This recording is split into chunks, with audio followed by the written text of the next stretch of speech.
You're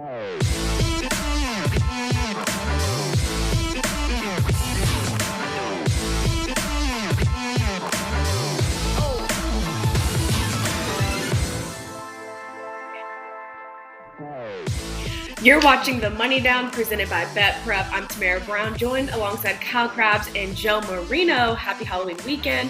Super excited to get this college football betting angle started. But before we do, I'd love to shout out our friends over at Home Field Apparel for our amazing shirts that we get to wear today. Of course, I'm rocking the Hokies, hoping to get a dub today versus Georgia Tech. But I'm not going to get my hopes up. These shirts are so comfortable. They are officially licensed and they're vintage. What's not to love about it? You can get yours too at homefieldapparel.com and use code TDN to get 15% off your first purchase. But let's get this party started, starting with Michigan and Michigan State. Joe Marino, or Crow Marino, as your name says today for Halloween. Let's get you starting this party off first with what you've got for this matchup. Well, Tascara, give me the 7-0 home underdog in a rivalry game. Both teams are, off to a very impressive start to the season. Both are 7-0. Both teams are very, very stout on defense.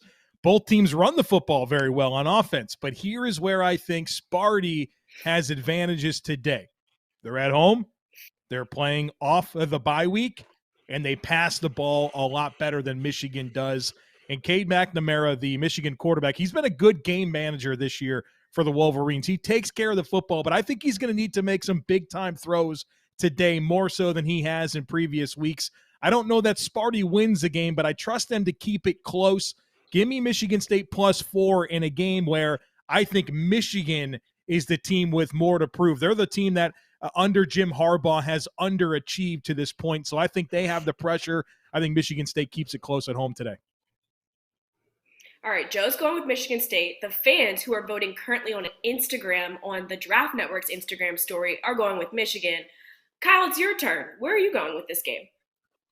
Well, you can count me as Switzerland between the fans and Joe. I'm not touching that. I'm staying away from that. And apologies for the cobwebs we got up here and spooky Halloween. Yeah, so let's try and knock them down while we were getting started here. I think as I look at this game between two Big Ten teams that this is probably going to be a contest that's held relatively close to the vest. I'm embracing the first half under in this football game. So give me the first half under of 24.5 points. Why? Because Michigan's pace of play, they're methodical. Joe mentioned both teams run the football. Michigan is 9th in the country in run rate. Michigan State is 48th in run rate. And their offense is featured by Kenneth Walker III at the running back position. But both of these defenses also have an advantage in line yards versus the opposing offensive lines, which means their defenses are giving less yards than and are ranked higher in protecting the line of scrimmage. Tackle on Michigan being 122nd in the country in explosive plays, but they also have the 5th best rated pass rush in the country to negate Michigan State's potential for explosive plays. I think this is a heavy-hitting slugfest. You might get a bounce of the ball or the game breaks open late because that number for the full game is just 50.5. So I didn't quite feel as good about the big picture so much as these teams are feeling themselves out early on. First half under 24.5. Kyle, before we go down south to Jacksonville, Florida for Georgia and Florida, I just want to remind everyone watching you can vote for your pick for today's slate of games on the Draft Network Instagram story. We'll be sharing those results along the way, along with the expertise of Kyle and Joe. Kyle, I'm going to go to you first for this one since we started with Joe for the first matchup. Georgia, Florida, obviously. Georgia, undefeated, best defense in a decade. They're playing the Florida Gators down in Jacksonville today. What do you have dialed up for this? Okay, so you see the game trends here. Something's going to have to give because Georgia's 9-0 as favorites in their last 9. Florida 5-1 against the spread as underdogs in their last 6 games. Go Gator? No, I don't think so. More like go back to the chalkboard and figure out how to stop the run. Florida's 125th in defensive stuff rate. LSU ran the ball all over them. I'm getting Georgia minus 13.5. I'm buying half a point. So if it's a 2-touchdown spread, I'm going to go ahead and collect the win. I know the spread right now at 14. Renowned coward Kyle Krabs going to buy lines all day long here on this show. So I hope you get used to adjusted lines. Going to continue to do it. And every time I've done it, I haven't needed it. So that's a nice little trend line. Hopefully this is a big win so everybody who just takes Georgia at 14, like normal human beings, can enjoy it as well. Starting to think the Alabama game was an aberration for the Florida Gators. Obviously, they have struggled. Georgia's been clamps all year, rivalry game, neutral site, all the hype. That's fine. This Georgia team is different. This defense is different. I think they're going to be very stingy yet again today, and Florida better hope that this doesn't turn into a couple of quick scores for the Bulldogs that would force Florida to be one-dimensional and try and pass the ball. All right, Joe, Kyle's going no Gator, going with Georgia. The fans are going with Georgia. Is this going to be Georgia across the board? Give me Georgia. I think Florida is getting too much credit in this football game. I was a little surprised to see this line, to be honest with you. The Gators have an awful passing offense. They've been exposed at times this year on defense, and they're going up against a Georgia team that's the best in the country. The average score for a Georgia Bulldogs game this year is 38-6.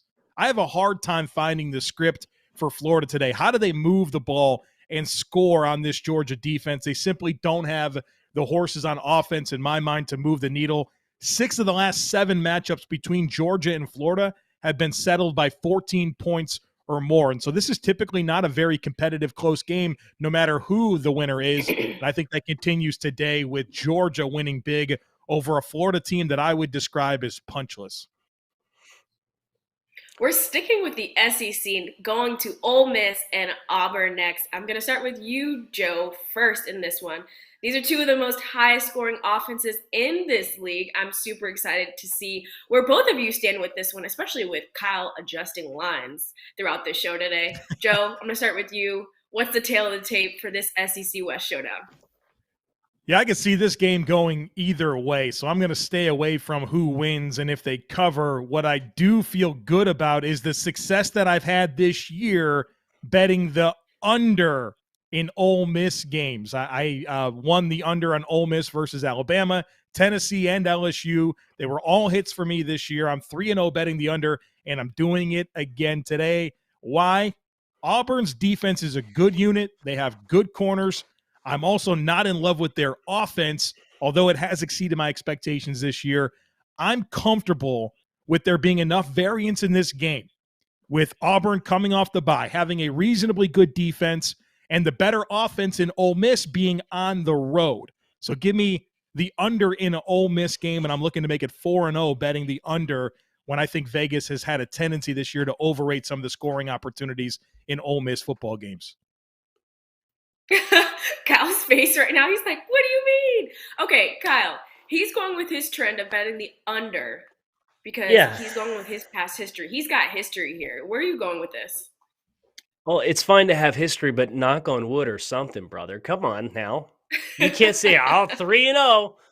Every time I bet Ole Miss under, it hits. The brazenness and gusto it takes to do that on this show, I could not possibly imagine. I am not taking the over. I'm not taking the under.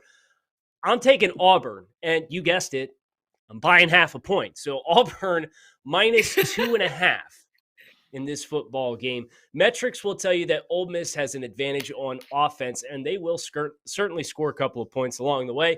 But I think there are some personnel advantages here that are fairly significant for the Auburn defense between pass rusher Colby Wooden, linebackers Owen Popo and Jacoby McClain in the front 7, Roger McCreary, Nehemiah Pritchett, Monday in the secondary.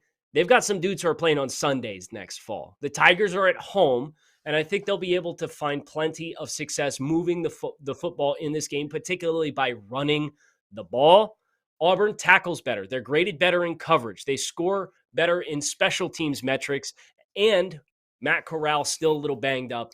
Say less. I'm buying half a point. I'm taking the Tigers at home minus 2.5.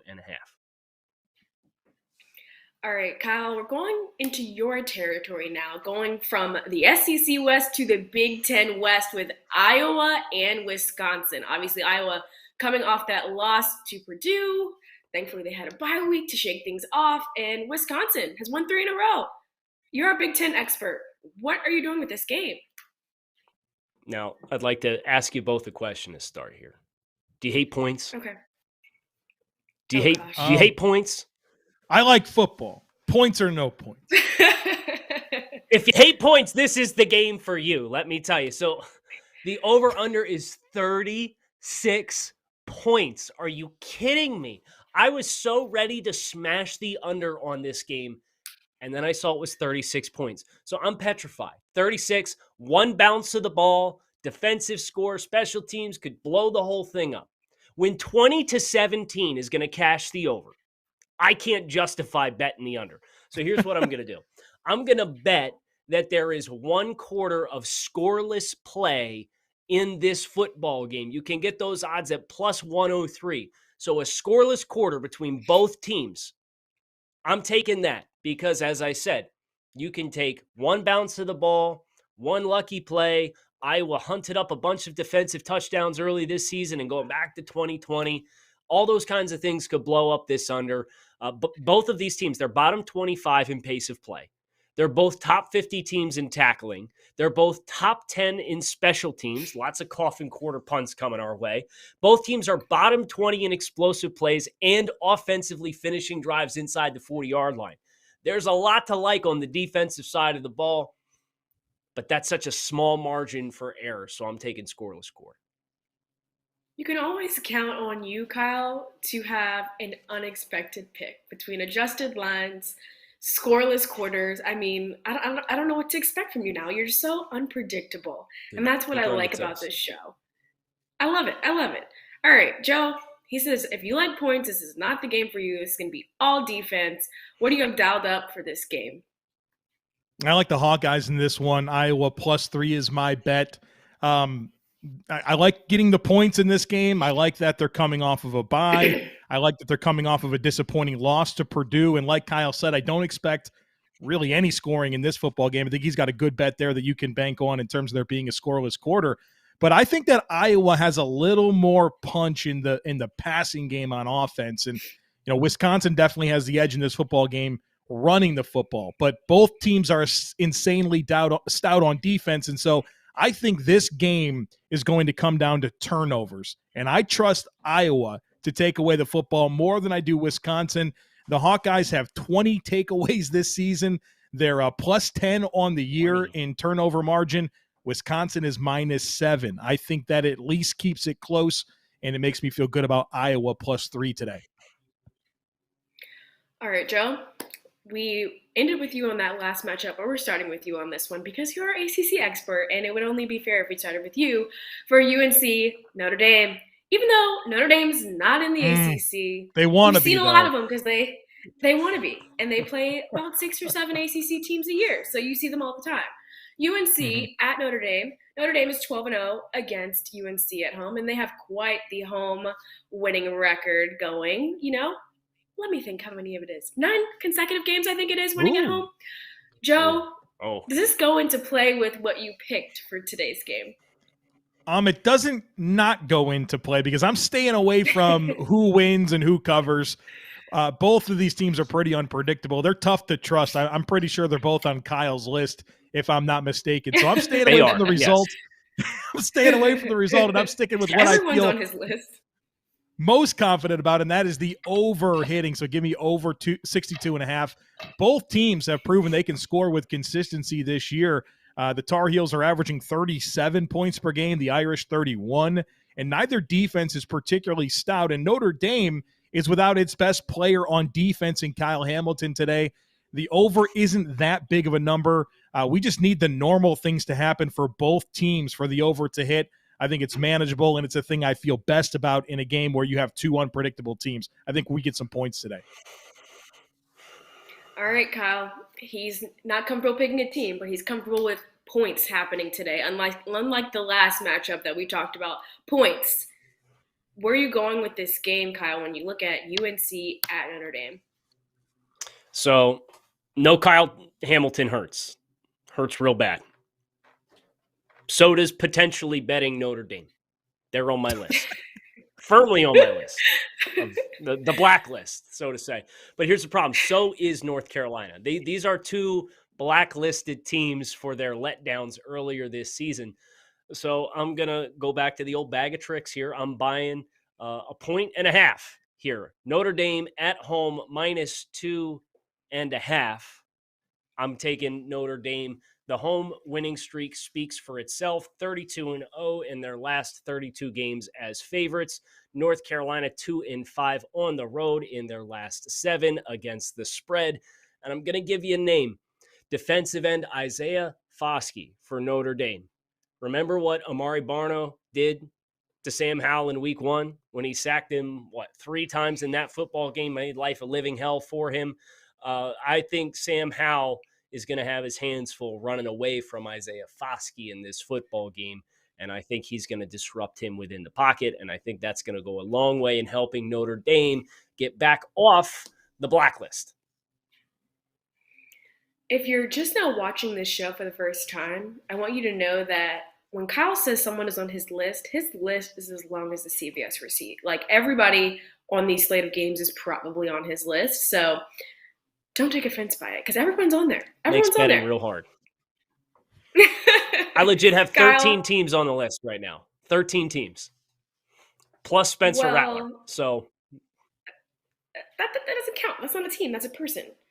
But Kyle, we're now going to your neck of the woods, your scope of teams that you watch on the regular. Penn State, Ohio State.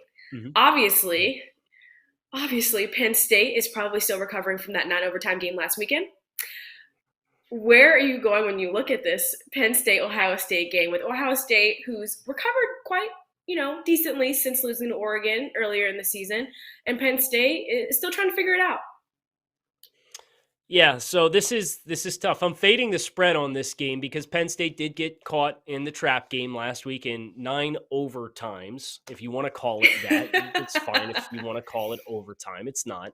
I'd hardly be surprised to see Penn State give their best effort today.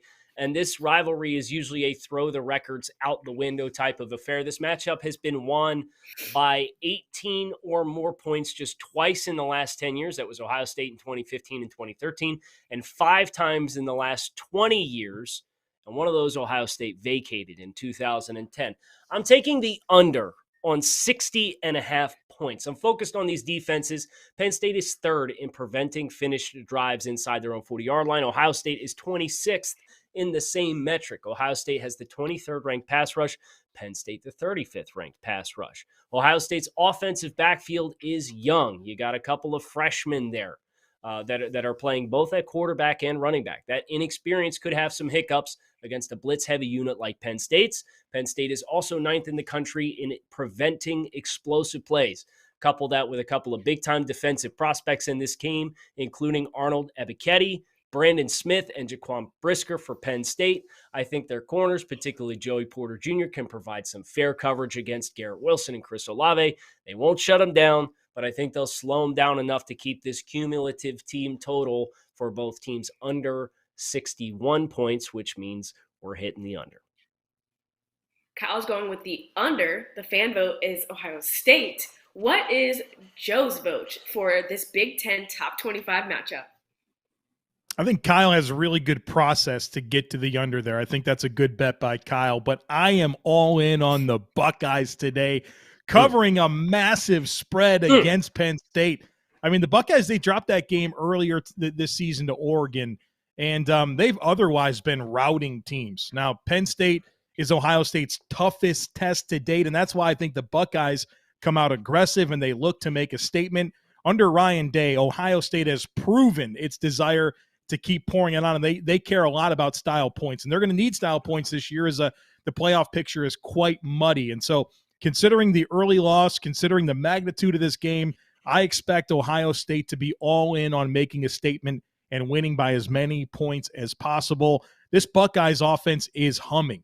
C.J. Stroud at quarterback, he's found his stride in the passing game. They have 2 first-round caliber receivers in Chris Olave and Garrett Wilson.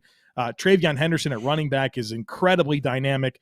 Penn State has dropped its last 2 to Iowa and Illinois. Make it 3, and by 3 touchdowns at least in that. Go Buckeyes. Joe, we're now going back to the SEC with Kentucky and Mississippi State. Kentucky, obviously, their only loss coming against Georgia, and they've been perfect against the spread this week. The floor is yours. What do you make of this matchup down in the SEC?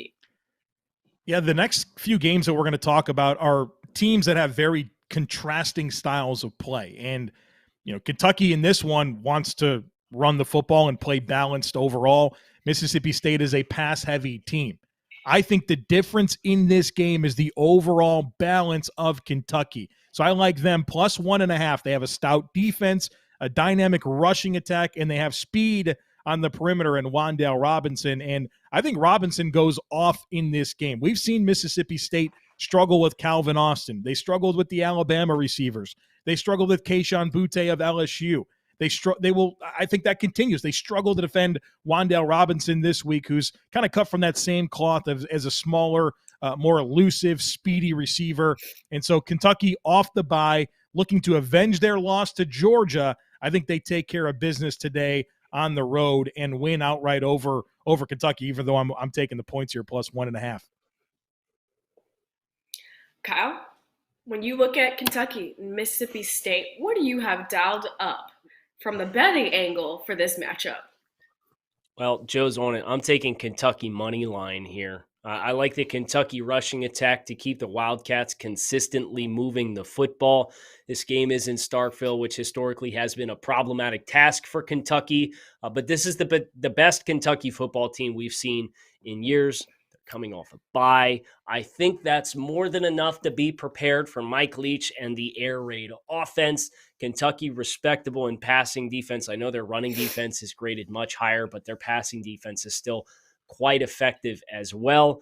I think Kentucky can move the ball on the ground, play clock control. I think they'll control pace of play on both sides of the football. And ergo, I'm with Joe, but I'm taking the money line instead of getting the extra point. Kyle, the Aztecs are looking to go 8-0 for the first time since 1975. Can they do it against Fresno State? Do you feel comfortable going with a team here? Are you staying away from it? Are you adjusting the line? Are you going money line, points? I'd love to know where you're going with this one because, you're always very unpredictable. So I'm not adjusting the line or anything like that. But I do have to be transparent. Fresno, you're welcome in advance because I've put teams on the list for less than what you did to us last week when you were up 8 points and gave the ball back to Nevada, and Nevada went 90 yards in less than a minute with no timeouts, but missed the 2-point conversion to tie the game, and you blew covering 3 when all you had to do was get a stop in the final minute of the game. I'm picking Fresno on the money line. This line flipped late last night. It was San Diego State was favored. It's flipped very close to kickoff to put Fresno as the favored team. I was going to take, I loved having the money line when they were +1. The odds have since flipped, so I like my process even more that it seems like the lines are pushing this game in this direction. Good teams win, great teams cover. Apparently Fresno's only a good team, and that's fine. That's why I'm taking the money line. All I got to worry about is them winning the game this week. All right, so the fans did pick Fresno as well. Kyle, obviously, is not picking them to cover because they burned him last week. Joe, when you look at this Mountain West matchup, are you comfortable going with a team here, or are you staying away from it altogether? Yeah, I like San Diego State +1 here. We have two good football teams, very contrasting styles. Fresno is a dynamic throwing offense. San Diego State likes to run the football, and I think that's going to matter in this game. Aztecs, I think, have the edge on defense.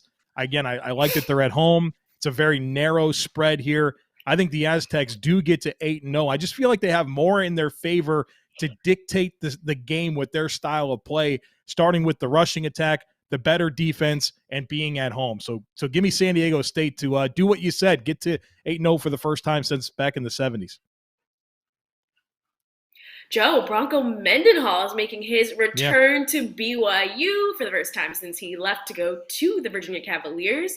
This is a late one, Joe, when you look at Virginia at number 25, BYU. What do you have dialed up from the betting angle? So I like Virginia +2.5 in this one, and it's another game of contrasting styles, but this time I'm going with the air it out team in Virginia. Virginia is explosive on offense. They score 38 points per game. They average 540 total yards per game. I think they can be aggressive early on against a suspect BYU defense and forced the Cougars to be one-dimensional on offense. And the strength of BYU on offense is that rushing attack. If Virginia can score and force BYU to throw the football, I think that's going to matter a ton in this football game. The Cavs have 4 straight Power 5 wins. BYU escaped Washington State last week after losing to Baylor in Boise. So you have a hot Virginia team. I just have more trust in the Cavs. I think they will be up for their coach and Bronco Mendenhall against his former team. And I certainly like having plus 2.5 here in a game where I think that the Cavs can really score a lot of points and get BYU out of their style of play that they like to use in terms of running the football. And I don't know if that defense can keep them in it. All right, Kyle, the fans, they're going with BYU. Joe is going with Virginia. You know, he's an ACC expert.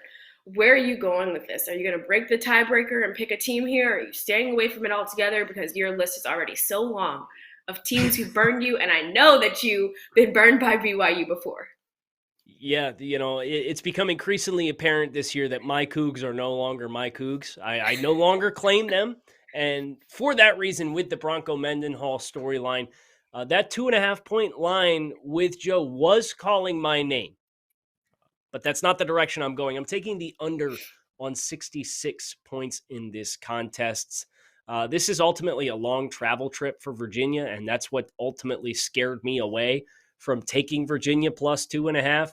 This is a 10:15 p.m. Eastern Standard Time kickoff, and you got to go all the way out to Provo. That's a lot to ask of a young team for that start at that late of a time. If they get thrown out of their rhythm, at least early on until they get into the rhythm of the game, 66 is a big enough number where you may ultimately see them fall a little short of that. Both of these offenses can score. BYU is a mid-pace of play team and as it pertains to the FBS. So I think there's enough here where I feel more comfortable with the 66.5 than trying to guess on how Virginia is going to handle a massive travel trip. After the break, we'll have more on this week's slate of games from Patrick Everson of Props.com. He'll be joining us for the BetPrep breakdown right after this break. Don't go anywhere.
Hey, Tamara. Hi. What's up? Hey guys. We're back. I was just posting on Instagram that we were back. And for everyone to tune in, because we've still got more of our show going on. We're getting ready to do BetPrep Breakdown with Patrick Everson of Props.com. Super excited to have him on for this week's slate of games. Patrick, glad to have you on. We're getting started with a couple of rivalry games. First, starting with Michigan and Michigan State. Any trends for this Big Ten showdown in Sparty this weekend? Well, this could be the highest bet game of the day. It's a little hard to say. I mean, I'm sure right now everywhere it's the highest bet game of the day, but it's also an early kickoff, which honestly, look, to be blunt, it sucks. You can't have these games at 9 a.m. Pacific time, noon Eastern. These games should be in prime time, and the bets and the parlays and the money line parlays and teasers should all be rolling into the night. It's a lot more interesting that way.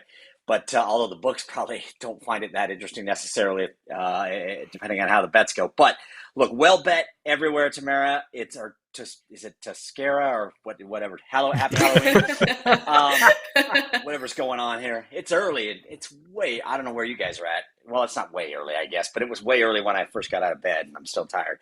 So Michigan State, BetMGM Nevada. Talked about this late last night with Scott Shelton. Ton of action on both sides. They got some respected play on Michigan State at +4. They also have seen some sharp money on Michigan -4. So sharp play on both sides of this. Ticket count pretty close, but a little bit more on Michigan State. Money running about 2-1 on Michigan.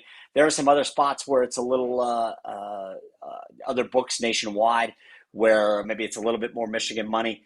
And what I found fascinating, honestly, was this is the thing with betting expanding nationwide.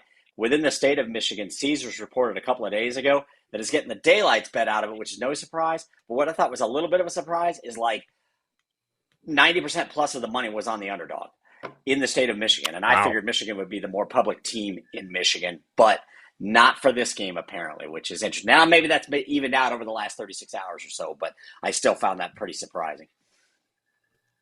That is definitely really interesting, and that makes me even more fascinated to see where the books stand for Penn State and Ohio State, another Big Ten rivalry matchup happening this weekend.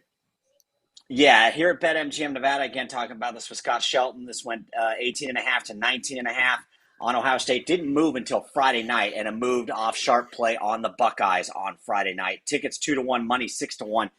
At BetMGM's books here in Nevada. When you look at the national picture at BetMGM, somewhat similar, basically in the 2-1 tickets and money range on Ohio State as well. And bettors also looking at the over a little bit more. The two-way ticket count, but about 70% of money on the over nationwide at BetMGM. Is expecting some scoring today at the Horseshoe. We're down in the SEC now for Ole Miss and Auburn. Are there any trends for this SEC matchup? I think this is an interesting game for sure. So let me find it in my notes because I had it just in front of me a second ago. There it is. So this is obviously another pretty well bet game and a little bit interesting in that it's the number's gone up. From generally, some books it started around Auburn 1. Some places even pick them. Auburn's -3 at quite a few spots now. At BetMGM nationwide, ticket count almost dead even. 60% of money on Auburn, which sort of, goes with the line move. Here at BetMGM Nevada, just up and down Las Vegas Boulevard, tickets almost dead even, and money 5-1 in favor of Auburn, so much more pronounced. And then there's a couple of other books I've checked in with where it's not quite that lopsided, not near that lopsided, and in fact it's a little bit closer to two-way. And I know one book, Twin Spires, noted this is a total pros versus Joes game with the public on Mississippi and the Sharps on Auburn, and that's what's leading to that line move. The Sharps push that number up. Last one before you go, Patrick. This neutral site matchup between Georgia and Florida, how is the money tracking for this game? It's not neutral site. It's the world's largest outdoor cocktail party, Tuscara. Everybody's day drinking in Jacksonville today, as they should. So, and hopefully a good game. This number's hovered around 14. It's basically been 14, 14 and a half, 14. BetMGM Nevada, tickets 2-1 in favor of Georgia. Money almost dead even. Sharp play plus 14 and a half on Florida. I heard that from a couple of different books. Parlays almost all to Georgia, though, at BetMGM Nevada. So with the parlays, they're expecting to need the dog. If you look at the nationwide picture at BetMGM, all the states that BetMGM serves, you look at that number and you've got about 3-1 tickets and almost 5-1 money on the Bulldogs. So I think it's pretty safe to say they're gonna need the Gators to scare up a cover down there today. And honestly, they'd probably love an outright Gators victory. I don't know if that's coming the way the Gators have been the last couple of weeks, but think back, 5 or 6 weeks ago, whatever it was, they gave Alabama a hell of a game. Where's that team?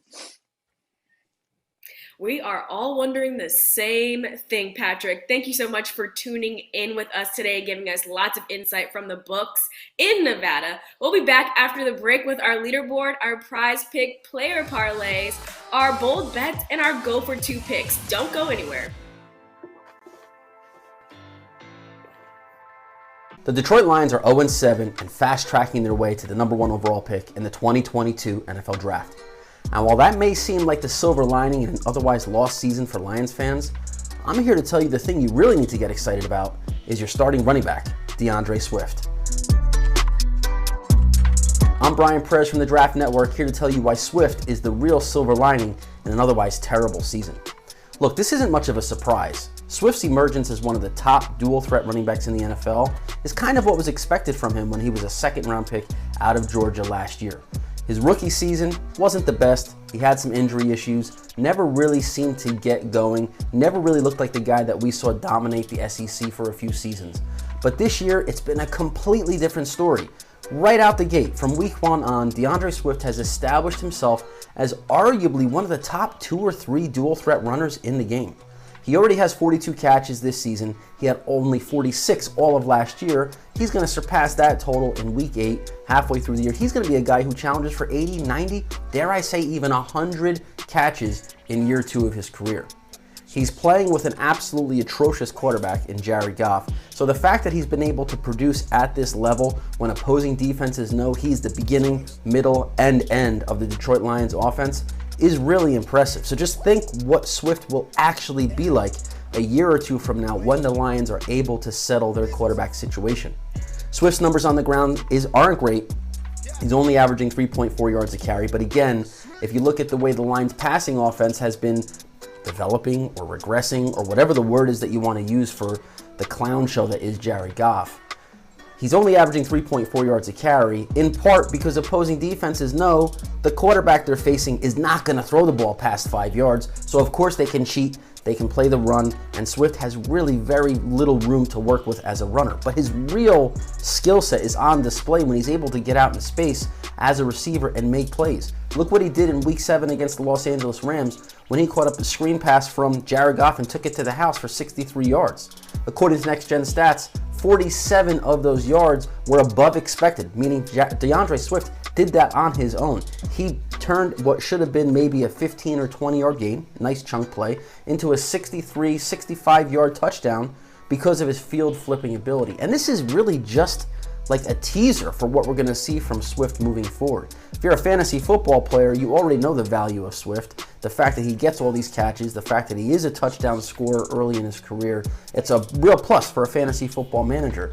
But if you're just a fan of the NFL in general, you got to circle Swift as a guy who is going to continue climbing the ranks of the NFL running back pecking order. And by the end of next season, once this team is one step closer to being a little bit better, Jared Goff might be out of town by week 9. But assuming that they do upgrade the quarterback position, they continue to build out that offensive line, you're going to see Deandre Swift become a potential Pro Bowler and even better. We're talking about a running back, folks, who could be a top 5 player at the position within the next calendar year. So yes, it's a terrible year for the Lions. Of course, Lions fans are dealing with a coach who's talking about biting kneecaps in 1 month and then crying about a loss in another month. It's been a topsy-turvy, bizarre roller coaster of a year that's resulted in 0 wins in 7 tries. And honestly, if you look at the calendar, where's that first or second win going to come from for Detroit? So it's hard to hang your hat on anything positive, anything, that optimism, that feeling of something to look forward to with this team. But number 32 in the backfield, he's that guy. Deandre Swift has been such a pleasant surprise and is exceeding all expectations for a running back on a winless team. So kudos to Swift, who's only going to keep getting better as the season goes on. You can follow me over on Twitter at Brian Perez NFL, and make sure you're checking back on thedraftnetwork.com for your daily NFL news and NFL draft analysis.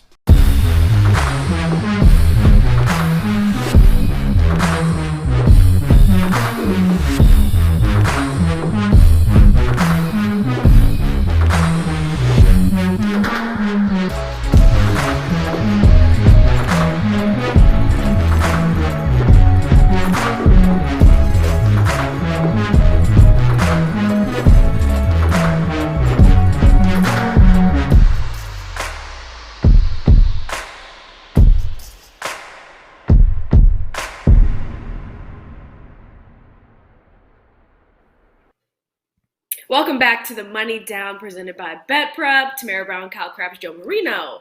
Ready to continue on with today's show, but before we get there, let's look at the leaderboard. And even though Joe and Kyle probably don't want us to, we're going to anyway.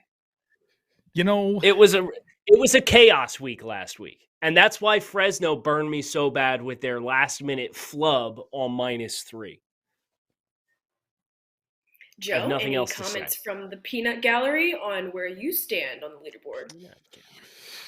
No, just looking. I had 3 good weeks in a row. I guess I was due for a bad week, looking to bounce back. I feel good about being in the positive when we look at this next weekend.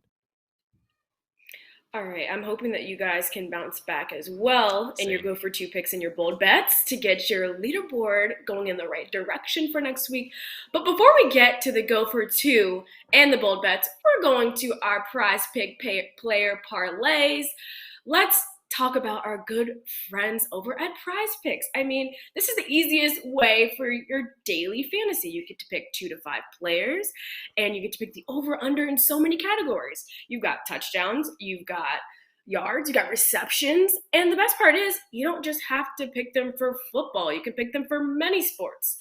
But Kyle, we're talking football today. What do you have for your Prize Pick player parlays for this week of games?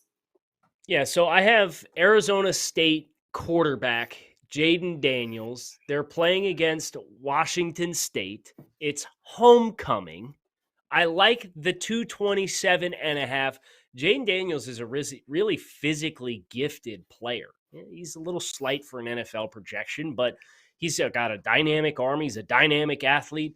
Over 227, homecoming. We're going to want to make sure we show off with all our buddies in the student section. I like the odds on that. Desmond Ritter, another quarterback. This is a little bit more of a true pro prospect projection, but he's also very athletic. And the over-under on rushing yards for him against Tulane is only 17.5 yards. That number jumped out to me. That was the easiest number for me to pick. And then Chris Olave, Ohio State, they're playing against Penn State. Primetime game, over 4.5 receptions for Chris Olave. I like my odds. I like all 3 of these picks on the Prize Picks player parlay. And just in case you're just coming in late after the commercial break, you can use code TDN to participate in the Prize Pick player parlay as well. It's the easiest way for daily fantasy. You can pick 2 to 5 players, and you can pick the over-under for anything like touchdowns, yards, receptions, and the beyond. And it's not just football. But today we are talking football. Joe, it's your turn. For your Prize Pick player parlay, what do you got for us? I got 3 for you this week. Jaquari Roberson, wide receiver for Wake Forest, over 94.5 receiving yards against Duke. Roberson has been hot all year long. I see no reason for that to stop against Duke. Their quarterback, Sam Hartman, is lighting it up, and he's throwing the ball to Roberson. Spencer Petras, the quarterback for Iowa, give me under -4.5 rushing yards against Wisconsin. Remember, yardage lost on account of sacks count against your rushing totals in college football. And I think Petras is going to get sacked more than a few times today in this game. And I don't think he's going to really have much success running the football. I think this one easily hits. And then Desmond Ritter. Kyle liked one of his props. I like a different one of his props. That's the over 262.5 passing yards against Tulane. Now, Tulane gave Oklahoma a scare in week 1, but they have been terrible since. They're giving up tons of points. I think a Cincinnati team that's number 2 in the nation that didn't really have the style points last week is going to look to score and win big today. I think Ritter has a ton of yards against Tulane. Well, that's Joe and Kyle's prize pick player parlay. You can participate in this too and get up to a $100 bonus by using the code TDN. Again, thanks to our friends over at Prize Picks. This is our easiest way to play daily fantasy. Kyle and Joe are playing. You should too. Use code TDN. Let's move on to our Go for 2 picks for this weekend. Joe, you said you're hoping to get back on track this weekend. What's your first Go for 2 pick for this slate of games? All right, the Go for 2 picks matter a lot. And so I am going with, surprisingly, Kansas to cover against the Oklahoma State Cowboys today. 30.5. That's a big number for Oklahoma State to have to cover. And I know Kansas stinks, but Oklahoma State hasn't blown out anybody this year. I mean, their biggest margin of victory on the season has been 11 points. They beat Missouri State 23-16, Tulsa 28-23, Boise State 21-20, and Lance Leopold, the head coach of Kansas, he's a good football coach. I know that they've proven able to get blown out this year, but they played Oklahoma very, very tough last week, and maybe they probably should have won the football game. I think they carry some of that momentum over and keep it within 5 touchdowns against the Pokes today. So give me Kansas plus 30.5. Kyle, what do you have cooked up over there for your first Go for 2 pick? Oh, I could tell you the Jayhawks are on the list because they blew up my Go for 2 with Oklahoma last week. Haven't forgotten that. So see you later, Rock Chalk. I'm taking Buffalo at home minus 13.5 against Bowling Green. We haven't seen a lot of MAC action here on Go for 2, but Buffalo is at home. They carry a big advantage in the running game versus a Bowling Green defense that has really struggled to stop the run. Buffalo's got a lot of horses in the running game, including a couple guys coming back. Bowling Green's really struggled defensively against just about everybody. And other than a big win that they had over Minnesota, I believe that game was 14-10, they've really struggled in a lot of aspects this season.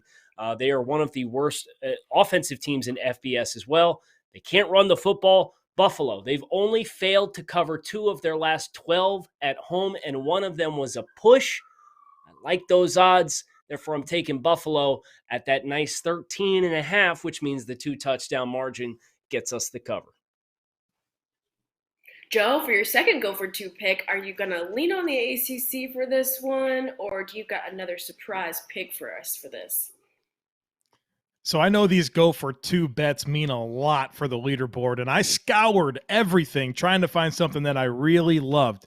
And I know that 3-unit bets have been a big mistake on this show, but I'm going to make one here today. I like the Kentucky Wildcats plus 1.5 today.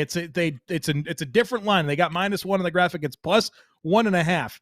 And I just feel like Chris Rodriguez at running back, Wan'Dale Robinson at wide receiver, they can control this football game. Kentucky's got a good pass rush. And in a week where I just didn't love anything else, I was comfortable going for a big swing here with a 3-unit bet on the Wildcats off the bye and trying to avenge that loss that they suffered the last time we seen them play. So Kentucky big today. I need it.